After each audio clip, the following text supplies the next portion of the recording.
আজি মই আলোচনা কৰিম BA থাৰ্ড ছেমিষ্টাৰৰ বায়' ৰিচাৰ্চ এণ্ড ট্ৰেডিশ্যনেল নলেজৰ ভেৰি ইম্পৰ্টেণ্ট কুৱেশ্যন আৰু এনচাৰ। প্ৰথমটো হৈছে হোৱাট ইজ বায়'ডাইভাৰ্চিটি, জৈৱ বৈচিত্ৰ্য কি হয়। 2 নম্বৰটো হৈছে হোৱাট ইজ বায়' ৰিচোৰ্চ কি, জৈৱ সম্পদ কি। ইয়াত সম্পূৰ্ণ পৰিষ্কাৰভাৱে দিয়া আছে, তোমালোকে স্ক্ৰীনশ্বট মাৰি লোৱা। 3 নম্বৰটো জৈৱ বৈচিত্ৰ্যৰ 3টা স্তৰ কি কি বা জৈৱ বৈচিত্ৰ্যৰ স্তৰ কেইটা, এনেকৈ আহিব পাৰে।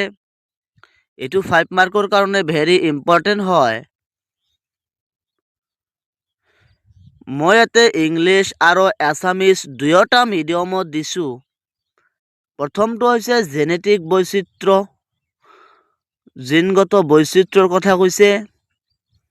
ইয়াত ইংলিছ মিডিয়ামত দিয়া আছে প্ৰথমটো। তাৰপিছতে মই এছামিজ মিডিয়ামৰ কাৰণেও দিছোঁ। জেনেটিক বৈচিত্ৰ্য কি হয়? প্ৰজাতিৰ ভিতৰত থকা জিনৰ তাৰতম্য। মানুহ একে প্ৰজাতিৰ অন্তৰ্ভুক্ত যদিও উচ্চ ৰং, শাৰীৰিক গঠন আদি বৈশিষ্ট্য বেলেগ বেলেগ ধৰণে হয়। 2 নম্বৰটো স্পিচিছ ডাইভাৰ্চিটি, অৰ্থাৎ ইয়াত এছামিজ মিডিয়ামত সম্পূৰ্ণ প্ৰজাতিৰ বৈচিত্ৰ্য। এটা জৈৱিক সম্প্ৰদায়ত উপস্থিত থকা জীৱৰ সংখ্যা আৰু বৈচিত্ৰ্য। আমাৰ বৈচিত্ৰ্যত প্ৰায় 10 নিযুত জীৱ আছে। ক্ৰান্তীয় বৰ্ষাৰণ্যত সকলোবোৰ দিয়া হৈছে।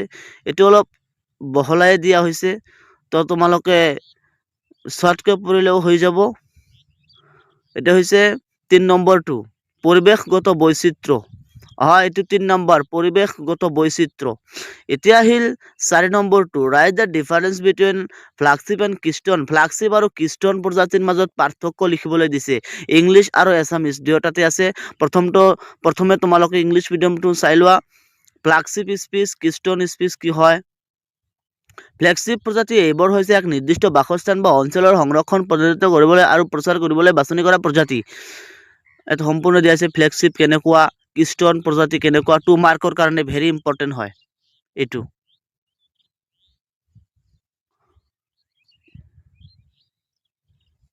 এইটো 2 মাৰ্কৰ কাৰণে ভেৰি ইম্পৰ্টেণ্ট।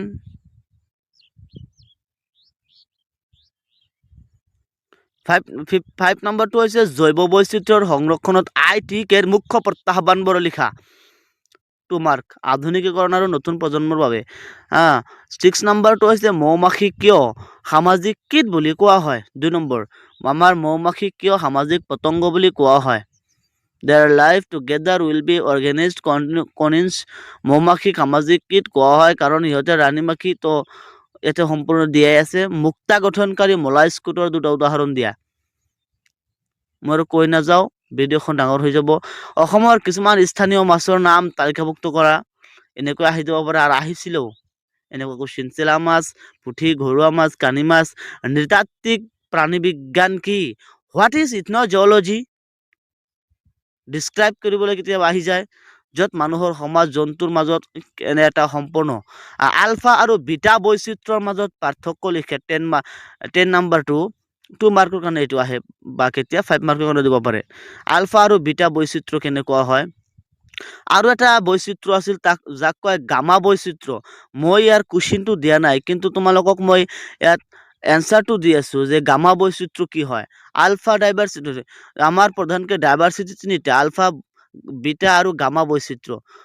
আলফা বৈচিত্ৰ্য কেনেকুৱা? ই এখন বিশেষ অঞ্চল বা পৰিৱেশতন্ত্ৰৰ ভিতৰত থকা প্ৰজাতিৰ বৈচিত্ৰ্যক বুজায়। ই স্থানীয় প্ৰজাতিৰ বৈচিত্ৰ্য। এইটো হৈছে আলফা বৈচিত্ৰ্য। আলফা বৈচিত্ৰ্য, বিটা বৈচিত্ৰ্য আৰু গামা বৈচিত্ৰ্য, এই 3টা বৈচিত্ৰ্য ভেৰি ইম্পৰ্টেণ্ট হয়। ইয়াতে আছে এই যে আলফা বৈচিত্ৰ্য, এইটো 11 নম্বৰ তোমালোকে লিখি লোৱা। এইটো কুৱেশ্যন মই দিয়া নাই। 11 নম্বৰটো হৈছে আলফা বৈচিত্ৰ্য আৰু গামা বৈচিত্ৰ্যৰ মাজত পাৰ্থক্য। কেতিয়াবা এনেকৈ আহে আলফা আৰু বিটা বৈচিত্ৰ্যৰ মাজত পাৰ্থক্য, আৰু কেতিয়াবা আলফা আৰু গামা বৈচিত্ৰ্যৰ মাজতো পাৰ্থক্য আহি যায়। এটি হৈছে গামা বৈচিত্ৰ্য। গামা এইটো তোমালোকে লিখি যাব পাৰা। গামা বৈচিত্ৰ্য দিছোঁ। 12 নম্বৰটো কাঠবিহীন বনজাত সামগ্ৰীৰ কেইটামান উদাহৰণ দিবলৈ কৈছে। যিবিলাকৰ কাঠ নহয় সেইবিলাক বস্তুৰ উদাহৰণ দিবলৈ কৈছে। কাঠবিহীন বনজাত সামগ্ৰীৰ উদাহৰণ তোমালোকে বেম্ব, শনি এনেকৈ দিব পাৰা।